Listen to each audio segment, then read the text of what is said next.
Assalamualaikum warahmatullahi wabarakatuh. Bismillahirrahmanirrahim. Alhamdulillah wa syukurillah. Summa salatu wassalamu ala rasulillah Nabiyyina Muhammad ibn Abdillah wa ala alihi wa ashabihi wa mawalah. La hawla wa la quwwata illa billah, amma ba'd. Bapak Ibu jamaah Zuhur Masjid Salahuddin yang dirahmati Allah, alhamdulillah Allah izinkan kita di 10 Rabiul Awal ini melanjutkan kajian Tazkiyatun Nafas kita yang siang ini kita ingin memperbincangkan tentang agar hidup tak disita dunia. Persisnya tidak disita rasa dunia. Karena kalau disita dunia ya, masih abstrak. Tapi kalau disita rasa dunia ya, kita akan menjumpai banyak orang-orang yang hidupnya betul-betul disita oleh rasa dunia. Nah, kenapa kita bahas tema tentang ini? Mungkin kita pernah dengar ya, di satu negara ya, ada kebijakan pokoknya kalau kelihatan ada tanah nganggur 2 tahun itu akan disita. Di satu negara, Bapak Ibu ya. Dan kalau dipikir ya betul juga, buat apa ada tanah nganggur kan. Ya, tapi kita nggak ingin bahas kebijakan itu karena sepertinya kebijakan di negara itu sudah tidak lagi jadi berita. Ya. Tapi kebayang kalau seandainya di tanah itu ya, tumbuh-tumbuhan, taman bunga yang indah, apalagi ada bangunan rumahnya, ya, dan rumahnya juga dihuni, ya, kira-kira bakal disita nggak? Ya, enggak. Iya, enggak. Ya. Tapi kalau kemudian memang nggak ada bangunan, ya mendingan dimanfaatkan. Nah, hidup kita sebenarnya mirip-mirip seperti ini. Iya. Ini kalau kita bicara soal hidup, ya. Hidup itu kan tidak akan pernah bisa dipisahkan dengan rasa. Tidak akan bisa dipisahkan dengan rasa. Bahkan rasa ini kan hal yang paling dominan ya, hal yang paling pokok, hal yang paling asasi di dalam hidup. Sepertinya rasa ini kayak ada di dalam segala sesuatu. Hampir soal rasa ini yang paling sering ditanyakan. Ya nggak usah nanya lah, kalau habis makan kan ya pasti yang akan ditanya rasanya. Ya, tapi ternyata tidak hanya pada persoalan makan. Ya, anak kita ya, baru di pesantren, terus kita tengok, pertanyaannya apa? Gimana rasanya tinggal di pesantren? Gimana rasanya ya, hidup jauh dari ayah dan ibu? Dulu bapak-bapak, ibu-ibu baru jadi pegawai juga kan pasti bertanya gimana rasanya ya jadi orang kantoran. Jadi rasa itu memang hal yang paling asasi ya, dalam hidup manusia. Dulu waktu baru menikah pertanyaan teman-teman apa, Pak? Gimana rasanya ya sudah jadi suami, nanti sudah punya anak, gimana rasanya sudah jadi ayah. Jadi kalau sudah punya cucu, gimana rasanya jadi kakek. Jadi rasa itu kayak nempel di dalam segala sesuatu. Nah, bicara soal rasa ini, Bapak Ibu yang dirahmati Allah, kalau kita perhatikan selama kita hidup, rasa itu cuma ada 2 pilihan. Ya, ada rasa akhirat dan ada rasa dunia. Tidak ada rasa yang lain. Ini kita kalau bicara soal hidup, hanya ada 2 pilihan rasa. rasa dunia atau rasa akhirat. Aslinya kita sebagai manusia, ya, rasa yang ada pada diri kita adalah rasa akhirat. Kenapa rasa akhirat? Karena memang aslinya kita adalah makhluk akhirat. Ya, kalau aslinya kita makhluk akhirat, ya otomatis rasa yang dominan pada diri kita adalah rasa akhirat. Ya. Orang Padang, rasa yang dominan itu apa? Manis atau pedas? Pedas. Bukan orangnya rasanya pedas, maksudnya orang Padang itu suka dengan rasa pedas. Ya. Maka ketika ada orang Padang, ya, tinggal di Jogja, kaget nggak? Oh, kaget. Ya. Tanya makanan pokok kesukaan orang Jogja gudeg. Ya.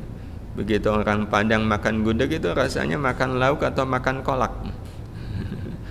Ya, karena memang rasa itu bawaan asal. Ya. Rasa itu bawaan asal. Nah, asalnya kita itu rasanya rasa akhirat. Nah, ini yang kemudian resikonya kalau orang sudah tidak lagi merasakan rasa akhirat, maka rasa dunia akan menyita hidupnya. Jadi yang menyebabkan orang disita oleh rasa dunia adalah ketika dia sudah tidak lagi merasakan rasa akhirat. Dan inilah yang kadang kalau kita lihat diri kita, Bapak Ibu yang dirahmati Allah, kita sudah sekian lama hidup di alam dunia. Saat ini yang lebih kuat pada diri kita rasa dunia atau rasa akhirat? Kita waktu dihina orang itu mangkel atau lapang? Kalau mangkel itu rasa dunia atau rasa akhirat? Dunia. Lapang itu rasa akhirat. Jadi sepertinya kita begitu mudah mengecap rasa dunia. Kenapa? Karena sudah kehilangan rasa akhirat. Ya. Padahal Bapak Ibu yang dirahmati Allah, rasa akhirat itu penting. Ya, terutama ketika ayat terakhir dalam hidup kita diberlakukan oleh Allah di dalam hidup kita. Ya. Jadi di Quran itu ada ayat yang ini menjadi ayat terakhir dalam hidup kita, ya, menjadi ayat terakhir dalam kehidupan kita. Yang kalau ayat ini sudah muncul, ya udah hidup kita berakhir. Ya, apa ayatnya? Kullu nafsin dha'iqatul maut. Apa artinya Bapak Ibu? Setiap yang bernyawa pasti akan merasakan mati. Ya. Setiap yang bernyawa pasti akan merasakan mati. Ya, sudah kita sampaikan ya, ayat ini Allah membahasakannya dengan merasakan mati. Ya Bapak Ibu, pada saat ayat ini diberlakukan oleh Allah untuk kita, tentu semua kita pengennya mati dalam keadaan husnul khatimah. Ya, mati dalam keadaan husnul khatimah. Nah, syarat kita mati dalam keadaan husnul khatimah itu apa? Husnul khatimah hanya akan dirasakan oleh siapapun yang saat meninggal hatinya diliputi rasa akhirat, bersih dari segala rasa dunia. Kenapa? Karena mati itu adalah proses meninggalkan dunia menuju akhirat. Jadi kita bisa bayangkan kalau seandainya ada orang yang mati tapi masih punya rasa terhadap dunia, rasa dunianya kuat. Berarti kan dia harus meninggalkan dunia yang dia punya rasa, pindah ke akhirat yang dia tidak ada rasa. Jadi itu kan bisa dibayangkan betapa pedihnya sakaratul maut orang yang ketika matinya rasa dunianya lebih kuat daripada rasa akhirat. Ya, tidak demikian halnya ketika kita ya, mati tapi rasa akhirat kita lebih kuat. Kalau rasa akhirat kita lebih kuat kan berarti lemah rasa dunianya, bahkan nggak ada rasa dunia, bersih. Ya, maka meninggalkan dunia itu ringan karena kita meninggalkan dunia yang sudah tidak ada rasa, pindah ke akhirat yang ada rasa. ya, maka kematian akan menjadi sebuah keindahan yang tiada terkira bagi orang-orang yang hatinya diliputi oleh rasa akhirat. Nah, karena itu Bapak Ibu yang dirahmati Allah, di sisa umur ini kita sebenarnya punya tugas. Apa tugas kita? Membebaskan diri dari dunia, persis yang membebaskan diri dari rasa dunia. Karena ini memang bukan aslinya rasa kita. Nah, karena itu yang kemudian kita perlu tahu, Bapak Ibu, ya, kita perlu tahu dari mana datangnya rasa dunia itu. Dari mana? Kok bisa? Iya. Kok bisa kita akhirnya rasa kepada dunianya lebih kuat daripada rasa akhirat? Iya. Jadi mirip-mirip orang Padang lah. Oh ya, agak mirip juga orang Sunda. Suka pedas. Terus dia pindah ke Jogja, tinggal. Mungkin gak ada orang Padang yang akhirnya lebih suka manis daripada pedas. Mungkin gak? Mungkin. Nah, kalau mungkin ketemu orang Padang gak suka pedas, ada orang Padang dikasih pedas kelihatan kepedesan, maka oleh teman-temannya dianggap apa? Dia orang Padang yang sudah kehilangan Padangnya. Orang Padang kok dikasih pedas kepedesan, kan aneh. Iya. Nah, tapi kan perlu ditelusuri, kenapa bisa ini orang Padang jadinya malah lebih suka manis daripada pedas. Hal yang sama Bapak Ibu yang dirahmati Allah Subhanahu wa taala terjadi. Kita ini kan rasa yang kuat adalah rasa akhirat. Kalau sampai kemudian yang kuat rasa dunianya, nah itu dari mana datangnya rasa dunia itu? Hadirin hadirah yang dirahmati Allah, ada dua kemungkinan. Kemungkinan yang pertama adalah karena kesenangan dunia. Ya. Karena dia menceburkan dirinya pada kesenangan dunia. Aslinya karena kita makhluk akhirat kan ya senangnya sama akhirat. Senang zikir, senang baca Quran, senang ibadah. Itu kesenangan aslinya kita. Kenapa? Karena disitulah kita merasakan rasanya akhirat. Nah, cuma ketika kita di dunia, kita berkenalan dengan kesenangan dunia kan. Tontonan, hiburan ada di depan kita. Nah, awalnya apa? Mampir kita pada hiburan, tontonan, kesenangan dunia itu awalnya kan mampir. Sekali mampir itu sebenarnya aslinya nggak enak gitu ya. Tapi kemudian mampir lagi. Akhirnya yang tadinya nggak suka nonton sinetron menjadi suka nonton sinetron. Yang tadinya nggak suka dengerin musik akhirnya seneng dengerin musik jahiliyah. Ya, yang tadinya nggak senang nonton bola akhirnya nonton bola itu hiburan nggak? Oh, hiburan. Iya, hiburan. Ada rasa akhiratnya nggak? Acung tangan yang waktu nonton bola itu sambil nangis, ingat sakaratul maut. Wah, itu luar biasa. Nah, di situ awal mulanya. Nah, akhirnya ketagihan, senang sama kesenangan dunia. Nah, begitu senang sama kesenangan dunia, ya akhirnya rasa yang dominan pada diri dia adalah rasa dunia. Ya, seperti orang Padang, iya. Mungkin bisa jadi awalnya lapar gitu ya. Aduh, adanya ke warung gudeg ya. Awalnya kan dia makan itu kayak dipaksa kan. Daripada lapar gitu lah, yang penting adalah makan aja, yang penting perut nggak lapar gitu. Akhirnya keterusan, ya, makanya makan gudeg terus, lama kelamaan ketagihan kan, lebih enak gudeg daripada warung Padang. Itu masalahnya adalah karena memang suka mampir, ya, berhubungan dengan kesenangan dunia. Nah, ada satu lagi yang menjadi penyebab orang akhirnya dominan rasa dunianya. Orang kalau sudah kesenangan dunianya kuat, kesenangan akhiratnya menjadi apa? berkurang. Kesenangan akhiratnya menjadi berkurang. Sebagai contoh, ini kita bicara kesenangan dunia dulu. Ini saya nggak mencontohkan bapak-bapak yang di sini ya, bapak-bapak yang di luar sana. Nonton pertandingan bola, wah asik banget kan? Iya asik banget.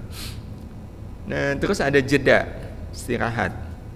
Ya, begitu jeda istirahat, ada kesempatan nih saya sholat isya dulu. Nggak pasti belum sholat isya. Nih ada waktu nih. Sholat isya. Pas rakaat kedua, ya berdiri rakaat kedua, itu TV-nya kedengaran suaranya kayak bolanya mulai. Bapak, Ibu dalam posisi seperti ini, orang tadi ya, waktu sholat, tadinya sholatnya itu kecepatannya 30 km per jam.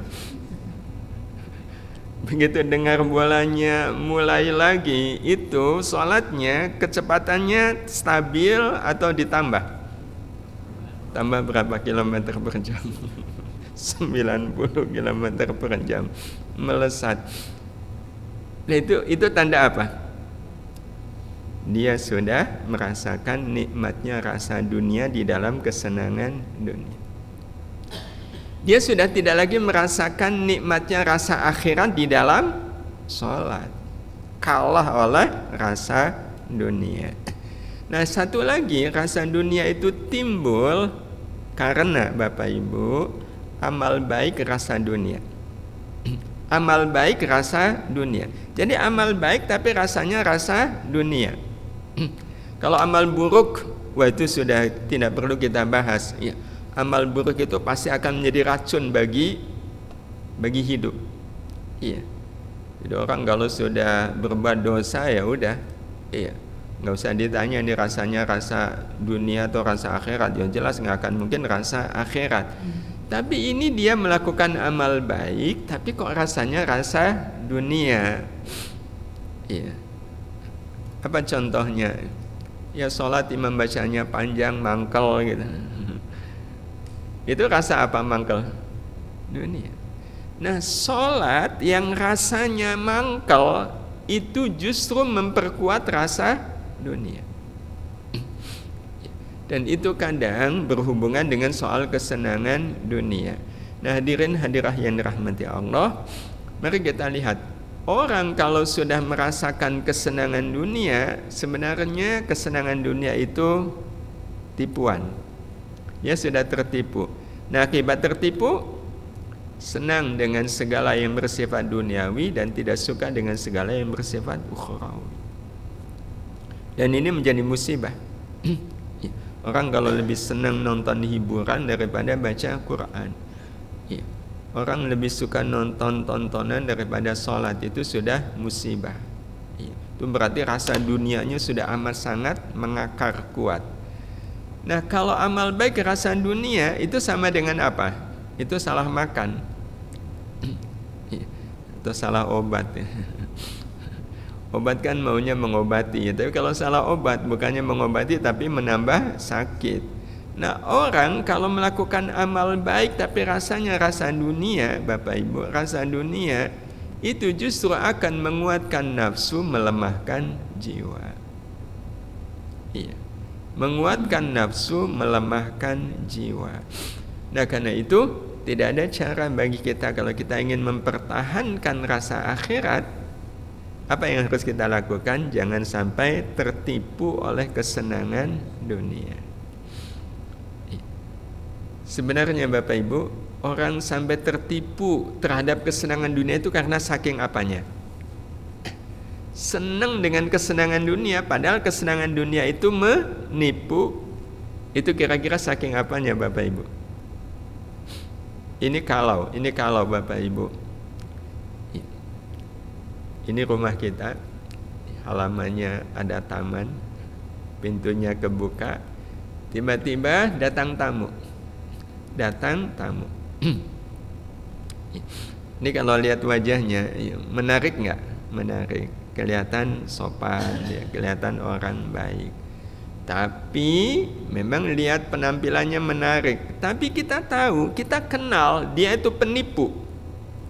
datang ke rumah kita, logikanya semenarik apapun wajah dia, penampilan dia, apa yang kita lakukan ketika dia datang? Mempersilahkan masuk atau menutup pintu? Kita tidak izinkan dia masuk. Kenapa? Karena kalau dia izinkan, saya izinkan dia masuk, pasti akan menipu. Pernah punya pengalaman kedatangan sales? udah berketetapan saya nggak akan beli gitu. Soalnya saya nggak akan beli. Tapi kalau saya kok nggak mempersilahkan dia duduk, kok rasanya kayak tega amat gitu. Akhirnya kita izinkan dia masuk, ya duduk, dan kemudian kita menyapa dia. Apa akibatnya? Tadinya udah kekeh nggak akan beli, akhirnya dengan segala macam, akhirnya beli juga ya. Akhirnya beli juga. Gara-garanya apa? Mempersilahkan dia masuk.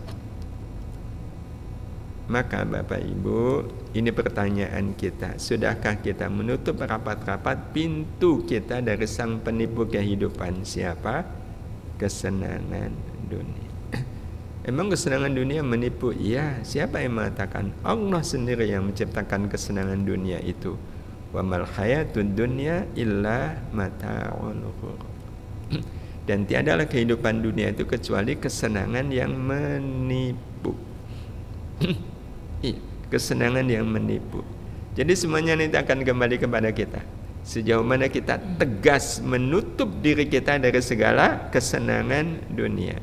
Sebab, nah ini sebab Bapak Ibu, siapapun yang telah menutup pintu-pintu kesenangan dunianya, bukan dunianya yang ditutup ya, pintu kesenangan dunia.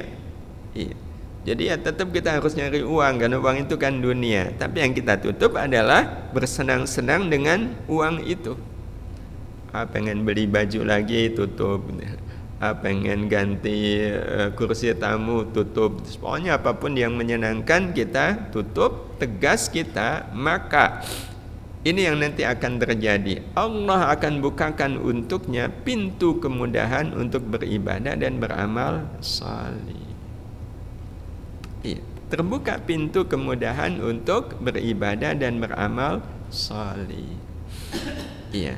Nah, sehingga setelah pintu kesenangan dunia tertutup, kita kan mudah untuk sholat, mudah untuk baca Quran, mudah untuk sedekah.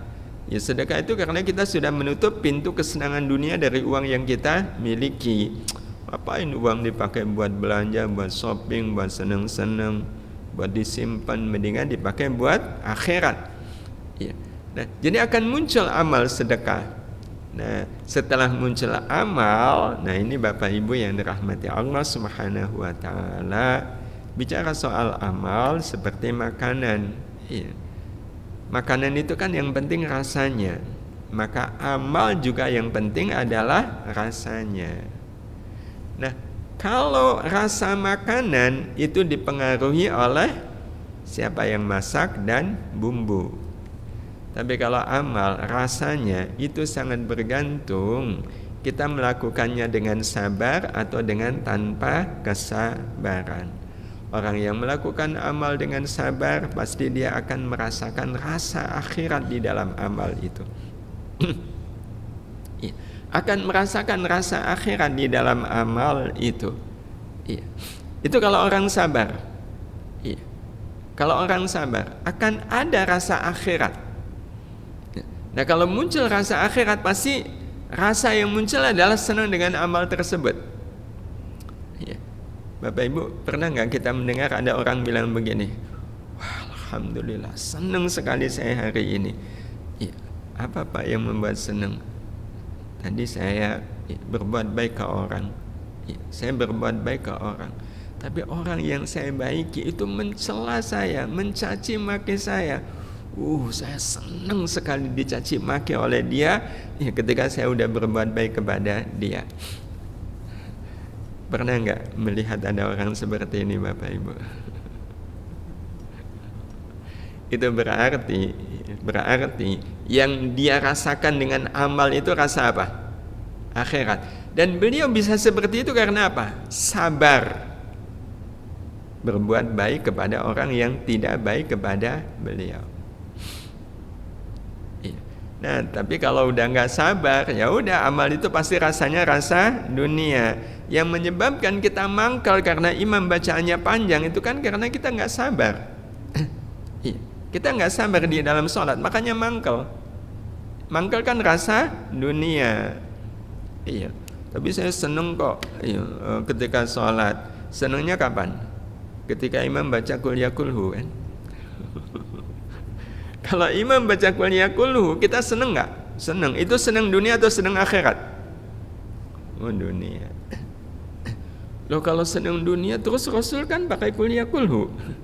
Kalau Rasul seneng pakai qul ya kulhu bukan karena pendeknya, tapi karena kandungan isinya yang sangat terasa nikmatnya. Kuliah itu kan ketegasan, aku nggak akan ngikuti orang kafir. Ya, al-ikhlas ketegasan tentang nilai-nilai tauhid. Itu yang menyebabkan Rasul baca qul ya kulhu. Jadi bukan karena singkatnya tapi karena kandungannya. Acung tangan kita waktu imam baca qul ya kulhu senang karena kandungannya. Karena kandungannya atau karena pendeknya. Jadi beda. Nah, di sini masalahnya. Kalau amal kita lakukan dengan sabar, rasanya rasa akhirat, ini akan mempengaruhi jiwa. Jiwa kita akan menjadi jiwa ukhrawi. Ya, karena setiap amal itu pasti akan masuk ke dalam jiwa. Nah, kalau jiwanya ukhrawi, maka jiwa kita akan menjadi jiwa mutmainnah.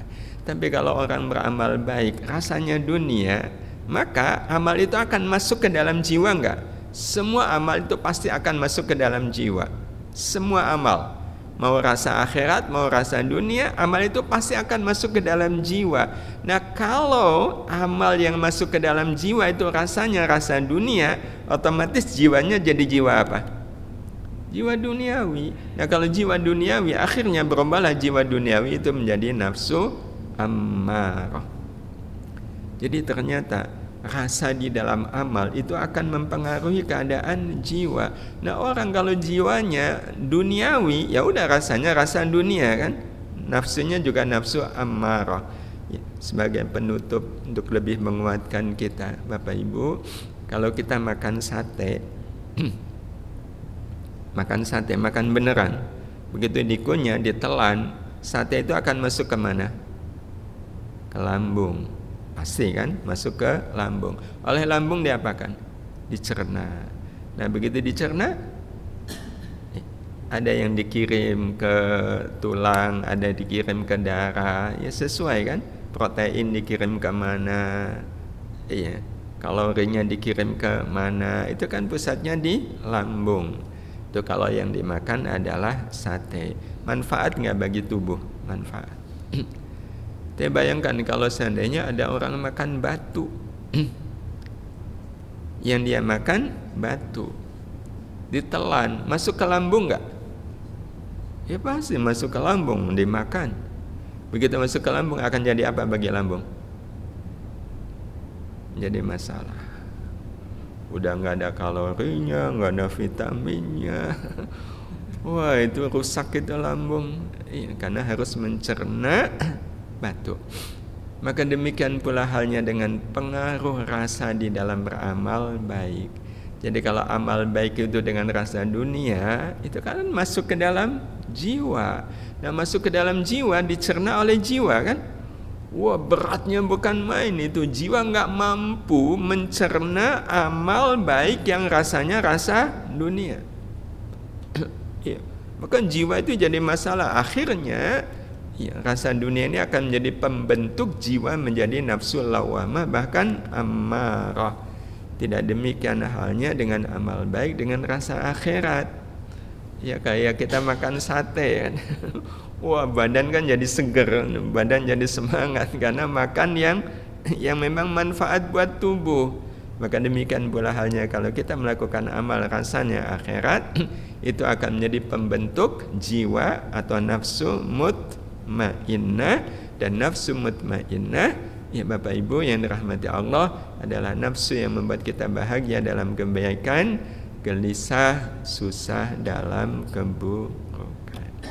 Nah, kalau sudah seperti ini kan sempurna kita sebagai manusia. Kalau sudah begini, kita akan mengisi hidup ini hanya dengan kebaikan dan kemudian kita dijauhi oleh keburukan karena kita sudah tidak suka dengan segala keburukan tersebut.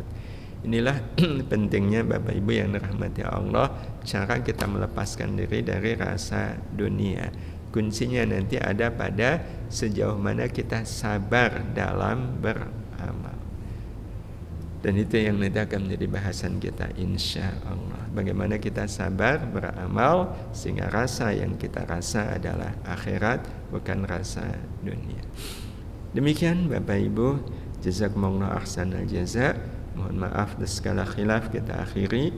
Subhanakallahumma bihamdika asyhadu an la ilaha illa anta astaghfiruka wa atubu ilaik.